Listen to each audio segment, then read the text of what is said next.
de volta aqui na nossa programação, trazendo análises dos principais especialistas do mercado. Hoje conversando com Daniel Cunha, estrategista-chefe do BGC Liquidez. Daniel, bem-vindo aqui à nossa programação. Prazer recebê-lo aqui mais uma vez na BMC News. Felipe, o prazer é todo meu, o prazer é todo nosso. Poder estar aqui compartilhando com vocês da BMC News, é todo mundo que sabe. Ô, Daniel, a gente está no fim do ano, né? Quando a gente olha para trás, a gente vê um filme totalmente diferente daquilo que estava sendo projetado lá no fim de 2023. Naquele momento, só para listar aqui, a gente tinha uma medida provisória do governo, acabando com o PERSE, acabando com a desoneração da folha de pagamento. O foco do governo era cumprir com o arcabouço fiscal. A gente tinha uma expectativa, né, de extensão dos cortes de juros por parte do Banco Central, possibilidade de investimento estrangeiro, trazer um rally ou sustentar um pouco mais a nossa bolsa. Projeção de dólar, inclusive, muitas casas dando abaixo dos R$ 5. A pergunta que fica, né, olhando para trás, tentando entender um pouco de todo esse movimento, onde que a gente se perdeu, quando que o filme começou a desandar, né, e perder um pouco dessa perspectiva mais positiva para um ambiente um pouco mais deteriorado, um ambiente um pouco mais negativo, inclusive no qual a gente vai encerrando esse ano. Eu acho muito interessante essa reflexão realmente do filme, né? Começando desde o final de 23, terminando em 24, e o que aponta aí para a sua sequência no ano de 2025. Então, me permite aqui, Felipe, realmente fazer algumas reflexões junto com você. Sinta-se à vontade para destacar alguns pontos, reforçar outros pontos na pergunta, em pontos posteriores. Mas vamos lá, assim, realmente você citando o final de 2023 e início de 2024, assim, era um ano que tinha, bom, tudo para dar certo, né? Talvez mais certo do que estamos terminando, ou que os preços dos ativos estão direcionados a encerrar o ano de 2024, e o que significa para 2025, a gente chega lá. Mas você termina 23 para 24, na verdade, com uma percepção fiscal, assim, de alguma forma, com o mercado ainda dando o benefício da dúvida para o governo. E talvez esse seja a grande diferença de como a gente está terminando 2024, onde claramente não há mais esse benefício da dúvida, e aí isso traz complicadores importantes para o desenrolar de 2025. Mas a gente chega lá. Era o início de 2024, onde, por que o mercado mal bem estava dando o benefício da dúvida para o governo, por que eu faço essa afirmação? Porque a gente termina 2023, então, com a apresentação, aprovação, sanção do novo arcabouço fiscal, o novo regime que viria para substituir o até então teto dos gastos. Começa, se aprova o arcabouço fiscal. Era um regime que, na sua incepção, na sua origem, já tinha muitas falhas, já se tinha muitos motivos que hoje estão fazendo preço e em 2023 não fizeram. Pelo contrário, o mercado recebe bem, apesar de muita desconfiança, apesar de já enxergar ali muitas vulnerabilidades, mas o mercado resolve abraçar. Tanto é que, quando esse regime é anunciado e aprovado, você tem uma melhora de expectativas, você tem uma melhora na percepção de risco, ao ponto até de ter sido crucial para o Banco Central ter iniciado o processo de relaxamento monetário no final de 23 e atravessa 23 para 24, cortando os juros. É que hoje parece uma realidade tão distinta, mas a gente inicia 2023, 2024, cortando juros, com o mercado sancionando a corte de juros do Banco Central do Brasil e, inclusive, pessoas influentes e formadores de opinião respeitados, demandando até uma aceleração do ritmo de corte. E bons profissionais de mercado fazendo projeções de uma Selic a 8,5, 9 com riscos para baixo. Esse era o ambiente da virada do ano. É preciso ressaltar também o vento externo era também mais benigno. O mercado, na virada de 2023 para 2024, chegou a precificar quase 7 cortes por parte do Federal Reserve, o Banco Central norte-americano, que iriam se suceder ao longo de 2024. Pois bem, para resumir, então, como é que a gente entra em 2024? O mercado dando benefício da dúvida para o governo, apesar de muita revelia ali por já identificar pontos de fragilidade do atual arcabouço. O mercado abraça o arcabouço fiscal. O governo, na verdade, termina 2023 muito bem sucedido. O governo aqui, Ministério da Fazenda, encampado pelo Fernando Haddad, termina 2023 muito bem sucedido com a parte da arrecadação. Então, você termina com esse vetor de percepção fiscal de maneira positiva. O vetor de política monetária também, né, impulsionando o risco, o Banco Central cortando juros, com a sanção do mercado, o mercado vem recebendo, o mercado, aliás, até pedindo um ritmo mais forte de corte do Banco Central, é preciso ressaltar isso, e com a perspectiva também, né, dos Estados Unidos poder inflexionar a sua política monetária e entregar ali quase 7 cortes ao longo do ano de 2024, a começar por março de 2024, né? E um desempenho econômico ali esperado ali para 2024 razoável. Como é que a gente termina 2024? Eu começo por esse último ponto, o próprio desempenho econômico. Na verdade, o desempenho econômico, ou seja, os dados, se mostraram muito melhores do que eu esperava. Tá? Em que pese a inflação, por mais que tenha sofrido choques, essa parte até de núcleos, a parte até mais vulnerável à depreciação cambial, apresenta um comportamento até bastante ok, bastante razoável. Então, eu diria até que a foto de 2024, em termos da economia, foi muito melhor do que se esperava, pelo crescimento que a gente acabou entregando. Vamos lembrar que as estimativas eram algo entre 2 e 2,5. A gente vai terminar o ano crescendo 3,5, com risco para cima. Uma inflação até relativamente para esse nível de crescimento bem comportado. E desemprego nas mínimas e mercado de trabalho com uma dinâmica expressiva. Agora, apesar dessa realidade ter se mostrado melhor através do mercado, a parte da percepção foi muito fragilizada.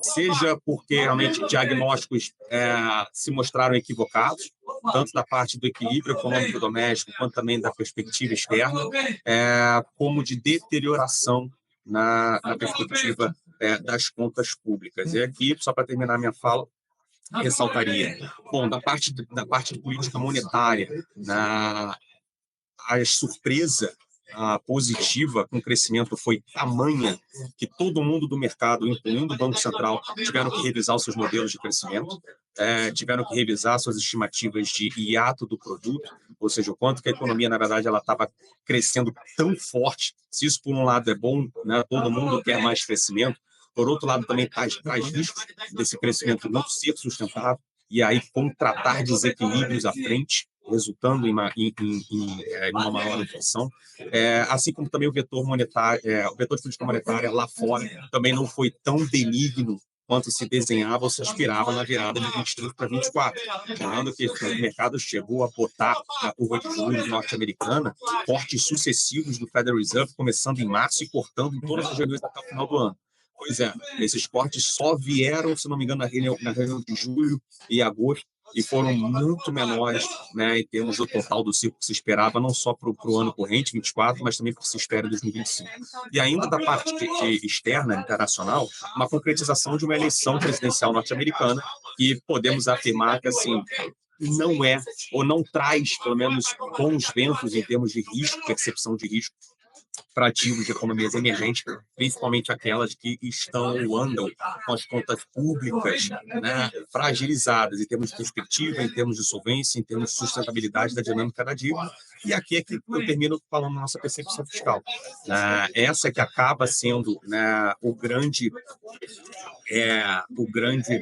gatilho para, dentro disso tudo que a gente teve que digerir ao longo de 2024, o gatilho que faltou ou pesou no mercado, acabou sendo um gatilho negativo, que a gente termina esse ano com forte descolamento do câmbio vis-à-vis pares, vis-à-vis mundo, com uma forte necessidade do Banco Central ter que vir agora com um tratamento de choque de juros. Isso vai trazendo realmente fragilidade para o cenário de 2025.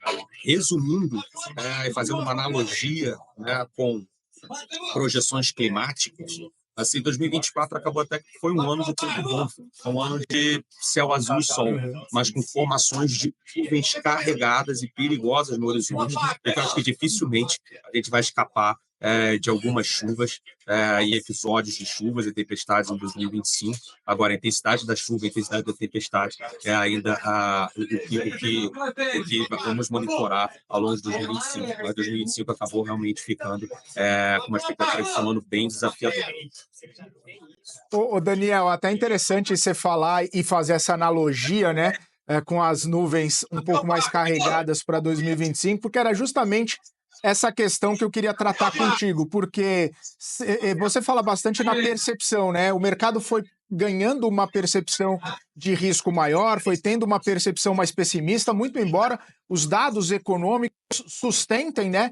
Ou poderiam sustentar uma percepção melhor, né? Com o desemprego em baixa, com crescimento econômico, uma inflação ligeiramente dentro ali do esperado, não muito desancorada, mas existe essa percepção de que o filme vai continuar ficando um pouco mais para drama, suspense, até um terror, se a gente pode falar desse jeito. Porque a fotografia até que não está tão ruim assim, mas o filme ele vai ganhando alguns contornos um pouco piores. Então, essa percepção de vai se transformar efetivamente, tende a se transformar efetivamente em algum cenário um pouco mais complicado em 2025, e até não necessariamente só de cenário, mas efetivamente, né, falando de investimentos, falando de estratégias, falando do enfoque aqui para os investidores. Essa percepção ela deve se transformar efetivamente numa avaliação ou numa constatação de algo um pouco pior do que a gente está só na percepção? Eu acho que sim, Felipe. Eu acho que assim, se a gente ainda acreditar em equilíbrios econômicos, em condução de política econômica, tudo leva a crer que é altamente provável poder fazer a afirmação que ano que vem, 2025, a economia desacelera. Vale-se a ressalva de que dinâmica de crescimento, o mercado, o Banco Central, todos nós temos errado consistentemente nos últimos 4 anos, né, subestimando a nossa capacidade de crescimento. Se não me engano, nos últimos 4 anos, a gente sempre começa expectativas focos, ou se você puder fazer qualquer apanhado de relatórios, né, quanto à projeção de crescimento, termina o ano, a gente está indo para o 4º ano crescendo acima do esperado. 2024 em particular, que foi muito acima do esperado, e de uma maneira muito disseminada e concentrada, principalmente no consumo, né? Não foi tanto agro ou coisa assim do tipo, acho que foi uma dinâmica bastante endógena de crescimento, muito forte. Agora, o que a gente no mercado, né, e economistas todos sabem fazer é realmente tentar aprender com os erros e ajustar modelos e se adequar para frente, se adaptar para frente. E o que a gente tem chegado à conclusão, filho, é que assim, todo o estímulo fiscal tem sido feito desde a transição de presidência de 22 para 23. Isso tem o seu impacto. Algumas dinâmicas micro também, de isenções para alguns canais de crédito e captação, isso tem o seu impacto. Aliás, reconhecido recentemente, né, na última ata referente à última reunião que o Banco Central sobe os juros de 1 ponto percentual e avisa que vai ter mais 2 pontos percentuais para subir em janeiro e março de 2025. Então, assim, a gente vai se adaptando. Então, quando a gente se adapta e olha para frente, assim, todos os impulsos fiscais que foram feitos se esgotaram, e o Banco Central está voltando a apertar giro de maneira significativa. É de se crer, de supor e diga de passagem, de se esperar que a economia desacelere em 2025. Aliás, isso é um resultado que está sendo esperado, né, até para conseguir desinflacionar a economia. Porque, no limite, assim, salvo discussões, e aí sim, talvez muito construtivo, de não, estamos diante de um outro crescimento potencial. Não está todo mundo errado, em 2025 a gente vai crescer acima de 3, 3,5, 4 de novo. Pode ser. A gente aprende realmente a não desqualificar e não desprezar nenhum tipo de cenário. Agora, parece um cenário extremamente improvável. O crescimento potencial continuou muito por volta de 2%, o que faz com que crescer ao ritmo de 3,5%, até na ponta, como o último PIB do terceiro trimestre identificou, crescimento de 4%, consumo crescendo 5%, ele é insustentável. Nesses cenários, a economia acaba desacelerando por bem ou por mal. O que é o por mal? É por restrição de oferta.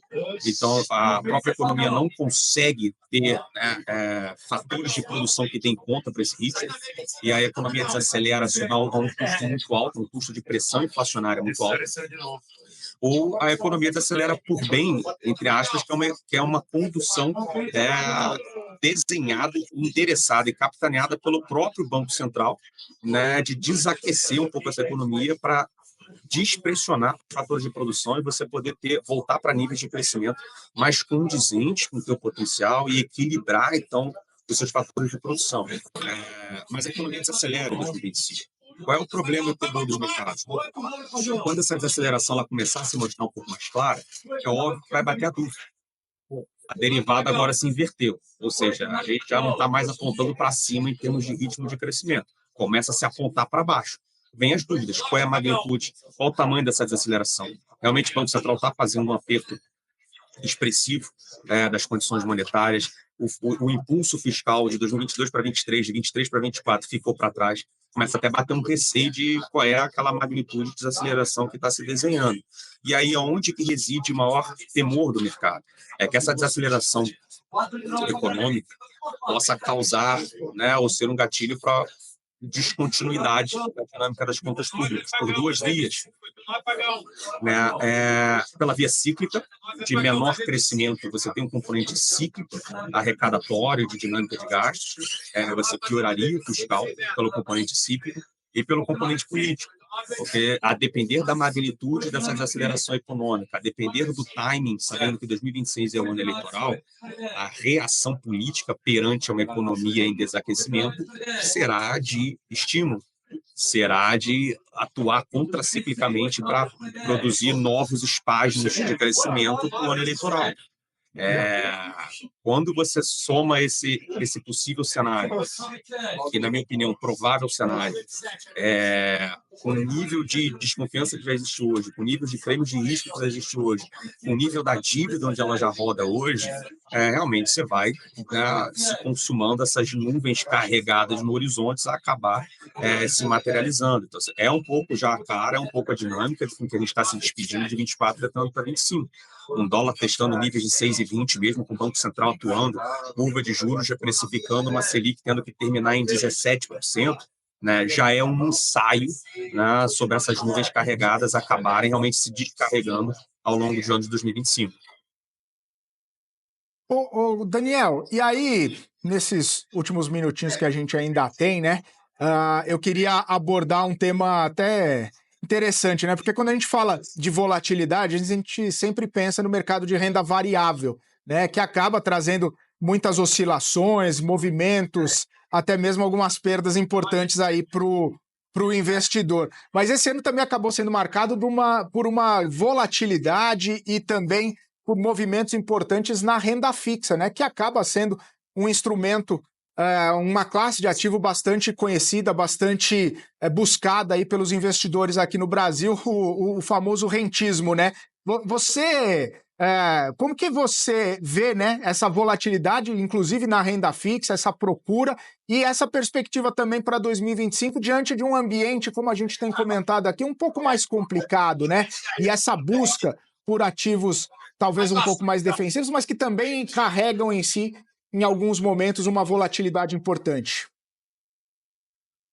Eu acho que a gente vai acabar fomentando. Vamos lá, assim, a gente que eu vejo isso de uma foto bem ampla, Felipe. Assim, né? Eu acho que a nossa sociedade ela está passando por um momento de aprofundamento financeiro, financiarização, né? Do inglês, um processo que se chama financial deepening. Eu acho que isso é estrutural, acho que isso veio para ficar. Né, uma maior conscientização da sociedade com as suas finanças, com a sua poupança, em diversificar, em aprender, né, que existem outros instrumentos para você preservar e conquistar um adicional de renda ao longo do seu ciclo. Eu acho que isso veio para ficar. Eu só acho que a gente, agora, tudo leva a que a gente vai pegar uma janela de algum retrocesso, né, do rentismo realmente ser fortalecido, de ativos mais avessos ao risco, os mais defensivos serem fortalecidos. O próprio aumento de juros, um dos canais de transmissão é exatamente esse, né, coibir, de certa forma, o apetite ao risco, né, e você fazer com que o próprio mercado de capitais esfrie, as próprias propensões a investir e tomar risco esfriem. Então, acho que a gente volta para ambientes que, na verdade, né, é um passado não muito distante nosso. É um ambiente de maior propensão a poupar, por ativos mais defensivos, e que fazem sentido para atravessar a atual janela. Então, acho que assim, o ambiente de você realmente caminhar, voltar a vislumbrar juros de 2 dígitos até onde a vista alcança, ele é muito convidativo né, com o mercado de renda fixa, em que pese esse processo de maturação, de aprendizado, de ver que renda fixa também, cada mercado tem a sua dor, tem a sua desvalorização no meio do caminho. Agora, os fluxos de taxa de rendimento prometidos ao longo da vida do ativo, ele de fato ele é fixo, ele está lá, né? Foi o combinado, né? Eu acho que isso tende a voltar a ganhar maior atração e maior preferência para o cenário que já está na mesa e já está, de certa forma, contratado. Muito bom. Ô, Daniel, quero agradecer a sua participação aqui com a gente. Obrigado mais uma vez pelo seu tempo. Deixa uma mensagem final aí, nesse finalzinho de ano, né, para o pessoal que está assistindo a gente e para entrar aí 2025 com o pé direito. Eu acho que momentos como esse cresce muito a importância daquilo que quem vive no mercado sempre pede para chamar muita atenção, né? Assim, tem que dedicar o tempo, tem que se dedicar uma energia. Por isso, a maior parte das pessoas, quem não vive para isso, não trabalha com isso, acho que tem que procurar assistência, tem que procurar bons assessores. Acho que momentos como esse cresce ainda mais, vamos dizer assim, o due diligence, a sua demanda, o seu compliance pessoal, você está sendo bem atendido. Quem está fazendo o seu trabalho de investimento, o médico das suas finanças, merece a sua confiança, está fazendo um bom trabalho, está sendo transparente, né? E até nesse sentido, Felipe, o trabalho que vocês aqui na BMC News fazem, entendeu? Com muita responsabilidade de manter os investidores bem informados, de maneira tempestiva, de maneira séria. Eu acho que momentos como esse só aumenta, na verdade, a importância de serviços como esse, em que muita gente no mercado faz, eu aqui mais para um público institucional, mas muitos outros players para um público de varejo, e vocês na BMC também exercem um papel muito importante para atravessar esse momento que o país atravessa. A mensagem olhando para frente assim, faz parte do progresso. Eu sou otimista por natureza. Agora, no curto prazo, realmente tem momentos que você tem que ser mais defensivos, tem momentos que você tem que ser mais pragmático. A gente está atravessando e vai atravessar uma janela complicada no horizonte de 2 anos, e momentos como esse, para mim, só enaltece essa seriedade e esse compromisso com a boa informação. Por exemplo, no meu caso, poder testar que a BMC tem, e eu fico aqui da BGC, muito agradecido de poder participar aqui com vocês. A gente que agradece seu tempo, viu, Daniel? Você, todo o time aí, BGC Liquidez com a gente o ano inteiro. Espero que 2025 a parceria continue. Um abraço, meu caro. Ótimo fim de ano para você e até o ano que vem. Um abraço. Felipe, um abraço para vocês e a todo mundo que segue a BMC News. Um excelente 2025 para todos nós. Para todos nós. Valeu, Daniel Cunha, estrategista-chefe da BGC Liquidez, aqui com a gente na programação da BMC. A gente vai ficando por aqui, daqui a pouquinho tem mais. Continue com a gente, o intervalo é rapidinho.